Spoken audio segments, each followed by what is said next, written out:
Hi everybody, Tom Brown here with another episode of Gates of Graceland, and I'm at Presley Motors, and no, that's not a new car lot here in Memphis, Tennessee.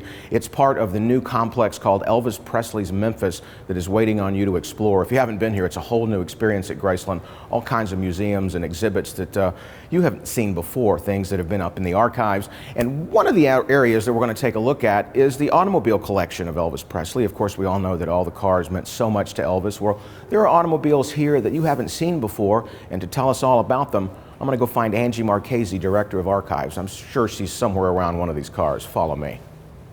There you are, Angie. And Hi, Tom. How are you? I'm good. I've never seen this vehicle before around Elvis's Graceland. Where did this come from? This actually is the 1971 Pantera that Elvis owned.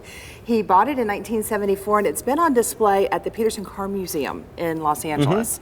So when we were thinking, obviously, how do you like Presley Motors? Isn't it amazing? It's gorgeous. I want to take one out for a test drive, but I probably won't be able to. Not today. Okay. But when we were coming up with this concept of what the new car museum was going to be, we actually reached out to several collectors and people that we knew had Elvis cars, especially special ones that we wanted to actually bring here to Graceland to display here at Graceland for the first time. Yeah. This one is one of them that we got from the Peterson Car Museum. Yeah, it's beautiful. So you've probably heard this story before. You know, Elvis one day had all the cars parked in front of the house, and you know how Elvis was. If he was home, all the cars would be out front, keys would be in them, ready to go. Yep. Well, this car decided it wasn't going to start one day. Uh-oh. And so Elvis did what Elvis does sometimes. Oh, I know what you're going to say. He shot it. He shot the car. He shot the car. Yes. Yeah. And it actually still has the bullet holes in the steering wheel as well as in the floorboard. Oh my gosh, credit to whoever got the car after this to keep that. And not restore it. And not restore it. Oh yes. My gosh. So you've shown me. It's part of its character. You've shown me books that have been shot. You've shown me televisions that have been shot, and now we've got one of Elvis's cars. Now we've got one of Elvis's cars. That has been shot. Yes. The only one I know of. Yeah, the only one we know of. Yes. Yeah. Oh my gosh. So where's it been all these years? You know, it's floated around in several different collections, but it's been in the Peterson Car Museum for years. It's been the pride of their collection. And so we're happy to partner with them to bring a few of their cars here that have great Elvis stories. You know, I would think that a lot of and there are a lot of auto museums around the world, that you're not a real auto museum until you've got an Elvis car. Exactly. Yeah, I mean, so they're out there floating around. They are. They're out there floating around. There's actually even one in London, you know, so they're out there. They're all over the world, and, you know, some of our cars have traveled the world. You want to go see a couple more that we got in the new museum? I'd love to. You must be so excited to have this all-new, first of all, this all-new Elvis Presley's Memphis complex to put all your archival materials all around, but also to have space for all the cars. Oh, it's amazing. And, I mean, who else better to get a new car dealership than Elvis? Let's go take a look at some of his other motors. Okay. All right. Ooh, beautiful car. And you've never seen this car before.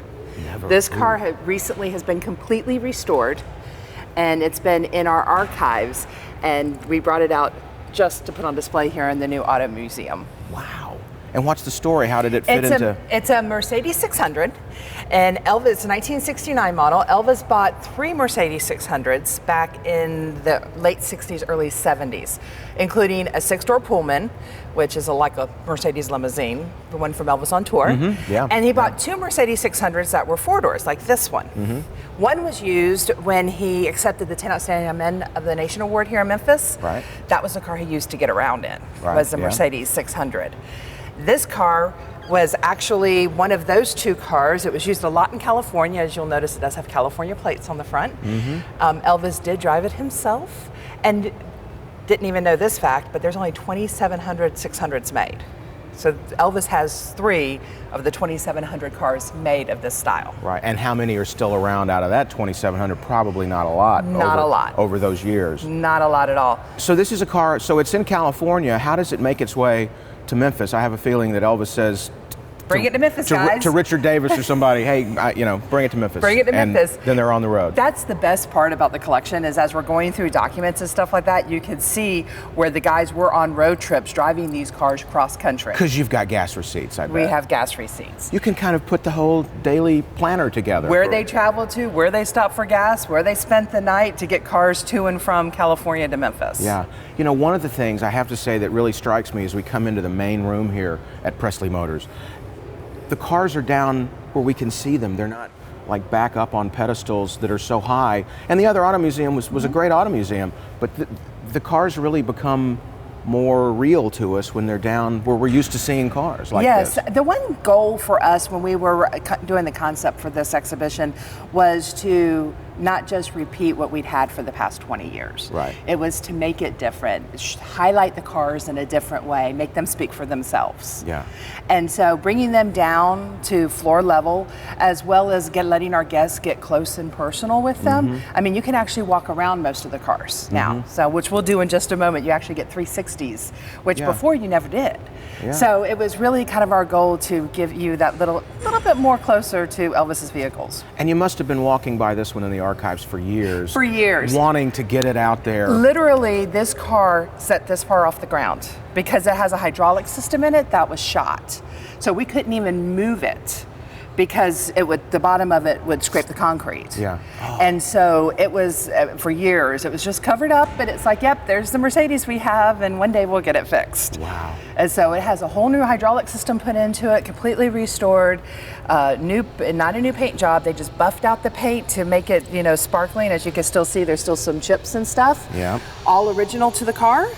Yeah. And so, it's great to be able to actually, when it came back from restoration, to actually see it for the first time as an actual automobile that Elvis, literally drove off the lot in. All right, Angie, I'm looking out over this incredible complex at Presley Motors, and I see a lot of cars, so where are we going? You got a checkbook? Come on, let's go over here. All right, I need a credit check first. Angie, do you have anything in a two-door model I could look at? How about a 1956 Continental? Ooh, that's nice. That's some white wall tires too, by the way. Some great white wall tires. Yeah, geez, that's there beautiful. There was only 3,000 of these cars made. Elvis buys it in Miami, Florida, at Miami Lincoln Mercury. The story behind this car, which you probably know its predecessor, is Elvis was driving a Lincoln Victoria on tour, and the fans found it at the hotel where he was staying at in Miami. Lipstick. The lipstick, yeah. The lipstick car, and names and scratched in paint. So he gets out of his hotel room and his car is like covered. And so, like that scene in Loving You. Exactly. When the car has the lipstick. Exactly. Yeah. And so being a Lincoln car, he goes to the closest Lincoln dealership and finds this gem, pays $10,000 for it, uses it for the rest of the tour. He also uses it on location in New Orleans when he films King Creole. And there's a few pictures of a famous actress and him in this car, Miss Natalie Wood. Oh. When she was here in Memphis, this is what they chose to drive around town in. Wow.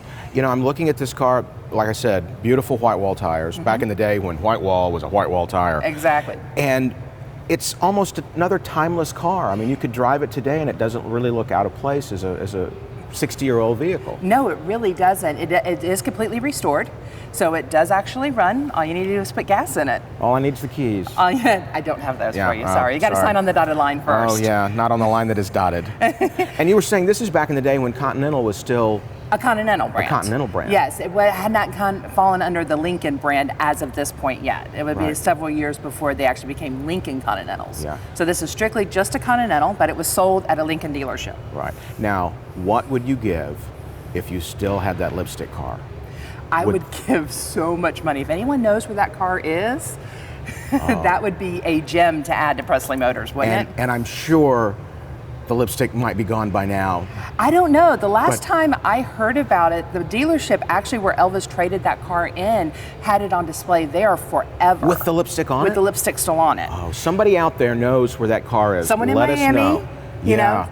Look around. Wow. I'm fascinated that Elvis's cars go around the world. They do. This one has been around the world. Now, some people might recognize this car. When we first opened up our car museum back in 1989, this was one of the cars we had on display. It wasn't part of the collection. It actually was loaned to us. In 1999, the gentleman who owned the car decided that it was time to part with it, so he included it in an auction that happened in Las Vegas. Right. It went to Texas, and it was on display at a mattress store in Texas before it was sold to a collector in Sydney, Australia. So then it got shipped all the way around the world to Australia, and that is who we acquired the car from. And now it's back in Memphis. And now it's back in Memphis, where it began. Where it should be. Where it should be. Well, it's beautiful to see. I'm still fascinated that there's so many cars that you think you knew the cars, you saw them before, and it's just new experiences. It here at really Presley is a new Motors. experience. You want to take a walk around the other side? Oh, that's right. We can go all the way around the cars All the way now. around. Oh, this is nice. Follow us. Follow me. Look, I mean, see you now. That's what Elvis looks like coming at you right there. Look at that. Exactly. Can you see Natalie Wood And Elvis. and Elvis? And Natalie's probably sitting over closer to the She's driver. probably more in the middle. Yeah. Yeah, probably so. Nick Adams may be in there too. I don't know. Actually, you know, I think he was on that trip. I think he was. Yeah. Yeah. Beautiful car. It was really Elvis loved his music, but boy, he loved his cars. You know, my favorite thing in the museum is the footage we have of Vernon driving this car around Graceland. This is the snow car, isn't it? It's the snow car. The one that, if you've seen the clips of when the snowfall happened at Graceland, and Vernon's driving around. And this is the car, and it's back now. So being able to see that car drive around the driveway at Graceland and literally see the car here on display, yeah, it's one of my favorite things we have. Oh, it's great to be home. Yep. Angie, so many cars, so little time. We have so much more to do. Yeah, well, you know what we're going to have to do? Part two. Part two of Presley Motors. Join us here soon. Angie Marchese, Director of Archives, thank you. Tom Brown. We'll see you back at the gates of Graceland. I'll drive. I'll get the keys. Okay.